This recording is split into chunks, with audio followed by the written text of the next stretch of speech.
the heart and soul behind every business. Stories. Welcome to Business Story of the Week, hosted by me, Joshua Laurie. From setbacks to comebacks, from tragedies to triumphs, we inspire entrepreneurs through conversations that matter. Witness the magic that turns dreams into reality. Whether it's your career, business, or life, your success is always one story away. This is Business Story of the Week. My name is David Powell, and this is Business Story of the Week. All right, and that is David Powell, ladies and gentlemen, and I am your host, Joshua, of course. And today's question is, how do we turn our greatest challenges into our most powerful strength? Well, our guest for today, David, is the perfect guest to answer that question. He's going to guide through all that, through us with that question and everything else. And David Powell's journey embodies the resilience of the human spirit. Born without hands and with malformed legs in New Orleans, he adapted early, using his feet and an electric wheelchair. Post his parents' separations, he relocated to Dallas, Texas for treatment at the Scottish Rite Hospital for Children, where he learned to walk with prosthetics. His life took a dark turn with his mother's overdose and his subsequent struggle with addiction during high school. However, David overcame these adversities, and now, as a motivational speaker and married father of four, he inspires others with his story of hope, resilience, and the boundless potential within each person. David's Yes, talks sir. motivate others to pursue their dreams and harness the power of a positive mindset, proving through his life that despite significant challenges, one can live a life full of joy, positivity, and purpose. And David, you have truly proven that with the life you have lived so far. I'm very excited to have you on and talk about that. How are you doing? I'm doing great, man. Thanks again for having me. I'm thrilled to be here. So Wow, I want to make sure you David. know that. I mean, I'm thrilled as well to talk about your story and your journey. Of course, we had there was a lot on there in your introduction on your bio, David. Uh, I want to hear it straight from you. What was it like? What was the young David like? Despite all the challenges, did you feel like you got to live a complete childhood? I would say so. There were some struggles along the way, especially in my early childhood. As you said in the bio, my mom she passed away from an overdose. She had a long term issue with addiction. So my mom and dad divorced when I was about 4, and my dad moved to Dallas. And so when I was living with my mom, she never got the concept of sobriety. She drank and popped pills. She would pass out where you couldn't wake her up. So I was kind of left to my own devices. And I say this in my presentation sometimes too. I know it sounds horrible, but in a way, it was a blessing in disguise because it gave me the mindset to figure out things on how to be independent instead of, always needing help with something. And so, I mean, as time went on, I learned how to get in the fridge and get leftovers out or, a snack or, we had a water machine so I can get a cup out and get some water at least if we didn't have juices or Wow. something in the fridge. I have my little nubs here. I don't Mhm. know what I would do without. I know I don't have hands, but if I didn't have these things, man, I don't know what I would do. Growing up was pretty rough, I'd say. But then I ended up moving to with my dad eventually when I was 9, and it was a whole different situation. He grasped Mhm. sobriety. He was a productive member of society as well as my stepmom. He got remarried. And I was the only child back then. So when he got remarried, I all of a sudden had 2 brothers and a sister. So I had to Wow. learn to transition from, being only child to having a family. But it was kind of rough, but I wouldn't trade it for anything, man. It made me who I am today. And I think it has a lot to do with who I am and Mhm. then the mindset that I have today on figuring out how to do things on my own versus having all these special devices. I can't stand special devices. One more Oh, thing to wow. tote around with me. So I Wow. try and Wow. figure out with what I got. Well, David, this is quite a remarkable story again. But knowing that you had to struggle early on with very little help, and it's twice as difficult. But of course, like you said, it created this resilient mindset in you, Right. David. When it comes to overcoming your physical limitations, how do you feel it it shaped your approach, both in all aspects of your life when it came to your personal uh, s- success or professional success as well? How do you feel like it shaped your approach to life in general? Well, it definitely gave me the mindset I'll never give up. You Hmm. know, if you don't figure out the first go around, because there's been plenty of times whether it's getting dressed on my own or, as you may Oh go my on to God. later in the story, when I moved to my dad's, I ended up getting prosthetic legs. Hmm. So I didn't have my feet available. You know, when I was with my mom, I had a wheelchair at school. I'd pull up to a desk and write with my feet Hmm. and all that. But when I got that independence of having legs, it definitely allowed me to be more social. I didn't have to worry about toting a wheelchair with me everywhere. You know, I was walking like everybody else, could get in and out of cars. But I'm all resilience, and that's something I speak Hmm. about. It Hmm. definitely gave me a resilient mindset on if the first way doesn't work out, you know, figure, because when I didn't have my legs anymore, I had to relearn how to do everything with my arms. You know, I still use my arms sometimes when I had my wheelchair, but when my feet Hmm. were covered up inside the prosthetics, because, you know, they cover my actual feet, and I had to relearn how to do everything with my arms again. So writing, eating, I played video games. I still play video games sometimes. I don't have much time as an adult and, you know, kids now, but that was a big thing with me growing up. I could balance a Hmm. pizza on my arm and play Oh, video wow. games with my feet. So, I, if I want to do something, I'm going to figure it out, man. That's one thing That's it. it did. If you I mean, want that something didn't that, stop me. I mean, even not, video games. I mean, that didn't stop you from playing the games that you love. It. I love it. Of course, I understand that there are specialized controllers today as well to help you play video I games. don't, Did you ever get to try I those? don't mess around. I don't mess around with specialized stuff, man. I don't have All right. the patience of having to figure out where to go for it and all that other stuff. I would just rather figure out with what I got. And so, I mean, like I said, I don't play video games a whole lot anymore, Mm-hmm. but with every, like on Xbox and PlayStation, the top buttons are the ones kind of harder for me to get because, you know, I have the remote flat on the ground and I use my feet for X, Y, Mm-hmm. square and all Mm-hmm. that. But the top buttons are kind of hard to reach. But I have a little contraption that I have that helps me out when I need it when I do play. But luckily, Okay. when I was a kid, it wasn't like that. You could just use the face buttons, and you could. I was a big Madden player. I'm not as big Oh, anymore. But games is what I okay. got into. I really got into the RPGs and all that. But I was a huge Yep. Madden NCAA fan Mm-hmm. back in the Mm-hmm. day. Mm-hmm. Still need to Mm-hmm. pick up a copy of NCAA that just released now. But yeah, man, I don't let things Wow. stop me. I'm still going to live a life as a kid. I'm still going to be a kid. I'm not going to. And back to my mom a little bit Mm-hmm. and my dad too. Please. They never sheltered me, and I think that also played a Mm, big part in who I am. They interesting. didn't be like, "Oh, he's handicapped. We can't take him out," or "Oh no, he Wow. can't jump off of the couch," or you know, they don't. They never sheltered me. I'm not Wow. saying I was constantly jumping off the couch, but they let me figure out my own boundaries, That's and it. I think that That's played it. a crucial part in my upbringing and my mentality that I have. You know, Of course. I don't.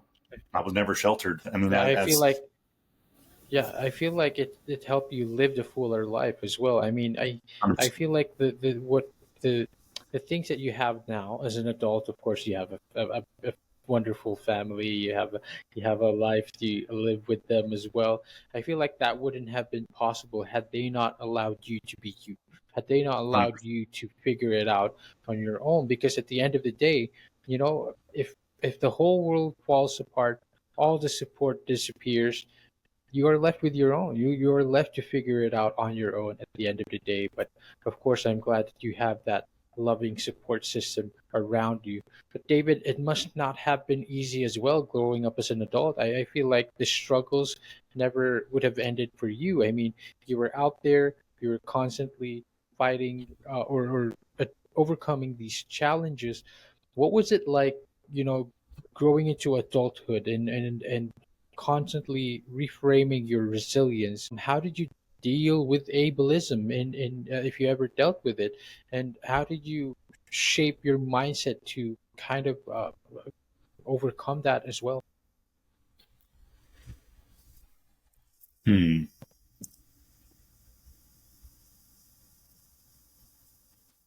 I don't want to keep repeating what I've said. Yep. I'm trying to think on how to rephrase. Well, in I don't know. particular, go ahead. Yeah, well, I in don't. your adult life, how different was it? Do you feel if you feel it was more difficult as a child to overcome things? I guess when I got out on my own, a little bit in high school too. So I know I've gone over what I've said. You know, I've always had a resilient mindset and how to figure out things on how to do on my own. But I did have some fear. I'm not going to sit here and say I wasn't scared of some Right. things. Um, and one in particular, I'm like females. when I was in high school. I had a fear in the back of my mind, which kind of held me back a lot. I was always worried about how am I going to hold a girl's hand, or how are we going to go out and dance, or how are we going to do this or that. Mm-hmm.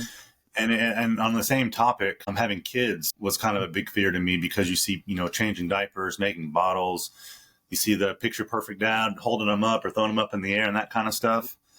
But the one thing I found out in life, man, you can't be scared. You have to just jump and go for it. If it's something you want to do, you have to do it, and you're going to figure it out one way or the other. So as you can see, the fear with females kind of went away. Hence, I have 4 kids. I figured out how to do everything to create kids. And I don't need to go into detail, but that's kind of the fear that I had in the back of my mind. How am I going to do all this stuff? And then with the kids part of it, I can change a diaper with my feet, with my eyes closed. Now I've done it so much, Whoa. Yeah. And so I made bottles with my arms. Kind of hard to explain without giving you a demonstration, but I can get the top off with my arm. I put formula and water in, change diapers. And one cool thing about kids, and parents out there will relate, kids kind of adapt to you as well. I figured out a way to pick them up when they're infants and all that kind of stuff. But as they grew up, I just had to put my head down, and they would just grab onto my neck pretty much. I would just pick them up. I can turn them around. And as you see on my Facebook and TikTok and stuff, we have fighting videos, we play, fight, and roughhouse all the time. So they've kind of adapted to me, where it's never slowed us down. I mean, they love me to death. I love them to death. I feel like I'm providing a great childhood for them. Maybe not be able to throw them in the air and stuff like some people can do, but I have plenty of things that they love to do. Absolutely. One in particular, I have an electric wheelchair I use when I don't, depending on how far we're walking, sometimes I use my electric wheelchair versus my prosthetic legs. And they love riding on the back. It goes like 5 miles an hour, so they love hopping on. I'll let them hop on the foot tray in the front, where one's in the front, one's in the back. And they love going on rides. We go to the park, or, they adapt to you. And at the same time, I figure out what I'm capable of by jumping and just doing it, instead of, oh, I'm too scared, I'm never going to do this or never going to do that. Well, damn it, you got to try. You got to try. That's the only way to figure out what you're capable of. That is the only way to figure it out. And I love that, you talk about your family. And of course, again, I feel like the resilience that you built allowed you to also love more fully. And you talk about that in such a way that, because you give yourself, like you said, you give them a childhood in many other different ways, that many ways that you can provide them. And I love that. I love that you talk about that way. David, of course, this is something that you teach today. This is something that you talk about. You talk about resilience. You talk about living a life full of joy, positivity, and purpose, regardless of the challenges that you have had to overcome in life. I mean, you are a great example of that, because if you went through life getting to live life fully, with your disadvantages, then what excuse do we have? But David, Right. right, this is what you teach. How do you teach this now, and how do you talk about it? Like, if resilience were a muscle, how can we as each individual train it in our daily lives? Well, I know one thing I'm pretty stern on at my talks is, if you want something bad enough, we can sit here and say, oh, I want to go to this place, or I want to try this, or I want to do that. We can talk about things all day long. But until you start brainstorming and figure out ways where you can do that, and then, as I said earlier, just do it, you're never going to get anywhere in life. Because that used to be, being a speaker of mine was a childhood goal of mine. And there's all kinds of different things that go into being a speaker, especially at the beginning when getting started with everything. And you just got to buckle up and just do it, man. We got the internet at our fingertips. We have AI at our fingertips. If there's anything we want to do, figure it out. I'm not trying to be blunt by saying that, but that's what you got to do, is do it, man. Of course, there's a thought process involved with how you're going to do it. You can't just stand up and be like, I'm going to do this, and not have any idea how you're going to do it. You have to get a game plan together and execute that game plan, and nothing's going to change until you do that, until you're ready to do that. Because as I said, being a speaker has been a goal of mine since I was younger. But my late 20s is when I was ready for it, and when I started researching how to do it, and the rest is history. And I use my speaking as an example. I mean, that can go for anything, though. If you want to do something, figure out how you're going to do it, get a game plan, and execute. And The exclamation point. execute. And execute with an exclamation point. Get it done, of course. And David, you achieved your dreams. If you can achieve your dreams, we can. Everyone can achieve your dreams, of course, right? Right. David, you talk about this a lot in your talks, and I understand that, again, resilience and living that life with full of joy. What would be some key points and some key strategies that you regularly teach that you would love to leave behind to our audience and listeners today? Hopefully, this is answering the question correctly. I try and teach through life experiences that I've gone through. Mhm. And another big one, it doesn't matter of your circumstances, what you want to do in life, regardless of your circumstances, you can do whatever you want. We already talked about my upbringing a little bit, but Mhm. as far Mhm. as to, I'm a successful person now, but there was a time in my early 20s, most of my 20s actually, where I was a drug addict, man. I fell in love with opiates and on pain pills at the beginning. And it's funny, watching my mom do this growing up, I swore I would never do any of this. Mhm. Watching her manipulate doctors to get what she wanted to, I had no inkling of wanting to do that. But as I got older and time went on, and I think when she died, triggered my addiction as far as a way to cope. Wow. Because even with my disability, man, losing my mom was the hardest thing I've ever gone through. Wow. And I found myself doing the same stuff she was doing, going to multiple doctors. This was before they had tracking systems in place with doctors and pharmacies and stuff, where I was going to multiple doctors a month saying, this and that hurt. And I had a thing where I have a hip where there's not a ball in a socket, it's just attached. So where I say my hip hurts, they can take an x-ray and they'll be like, whoa, I've never seen this before. So yeah, it must really hurt them. So I was Mhm. getting all kinds of stuff from doctors, man, and turned into heroin that turned into me putting on, like, as sad as this is, putting on like a t-shirt with a cross on it and some raggedy pants. And I'd go Wow. sit in front of Quick Trips or medians on a highway, having a sign, homeless or anything helps. And I'd make a killing money, man. It was insane on how much I would make from that. Wow. But it all went to getting enough stuff that I needed for tonight without being sick. Because on opiates, I'm not sure if you're familiar, if the audience is, but when you're addicted to opiates, there's a physical and a Yes. crazy physical Withdrawal. withdrawal that you need. So I would do anything I could to not withdraw. So I was in a $30 a night hotel room by myself, with all kinds of crazy people around me. Luckily, I never got robbed, Mhm. but I would go get enough stuff that I needed for the night, for the next morning to wake up and go do it all over again. Wow. So I was in the middle of a highway, or not in the middle of a highway, but on a median, on a busy road, or in front of a gas station, panhandling every day. Mhm. That's where I was, but I Mhm. was tired of that life. So what did I do? After I figured out I wanted to get sober, that was the first thing, get a game plan how to get sober. Wow. So I relocated to Kansas, got in treatment, went to a halfway house, and it wasn't all rainbows and unicorns the first go around. It took me 2 times to catch it, because the first time I did went through the house and everything, and then when I got out, I was right back where I was. But I can't explain it more than epiphany. Like, God talked to me. I really feel God talked to me saying, hey, at this time I was 29.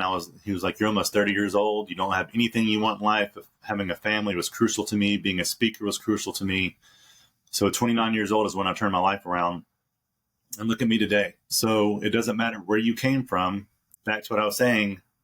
If you don't like what you're doing, get a game plan, execute with an exclamation point. So get a game plan, just execute with an exclamation point, and it's a motivation. I mean, you are in itself, your life is a motivation, David, and I feel like you are putting a very, very clear and wonderful message out there that we can all take to heart. David, right now you're balancing a lot of roles, and you've been balancing a lot of this throughout your whole life. You've balanced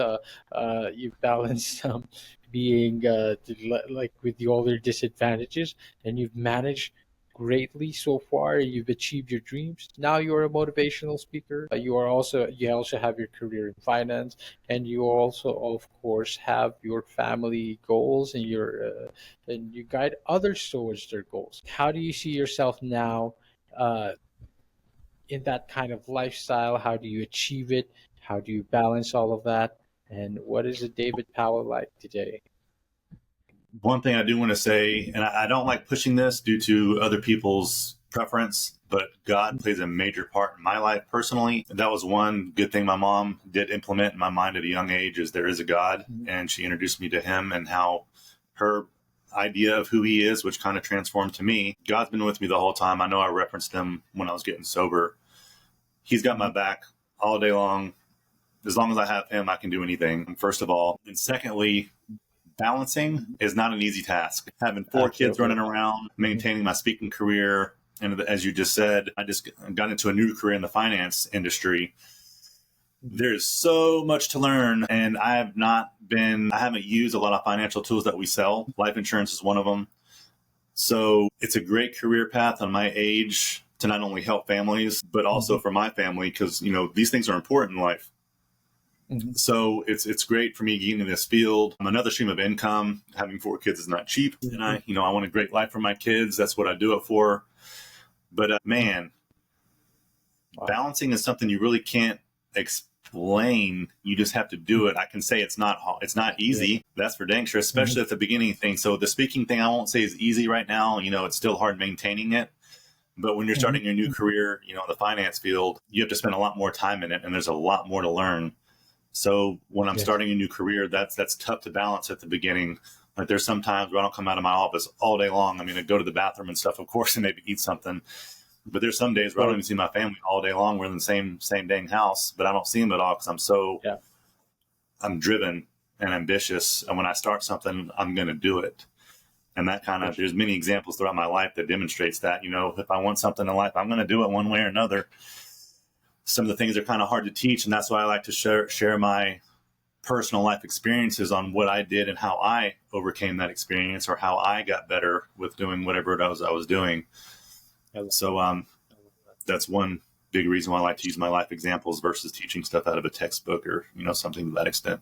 Of course, because nothing teaches better than experience and what you live through. And of course, the website is David Powell speaking.com if you want to learn more about David and invite him on your events. Of course, have him talk about what he has gone through and all the resiliencies that you want to apply in your lives and your organizations.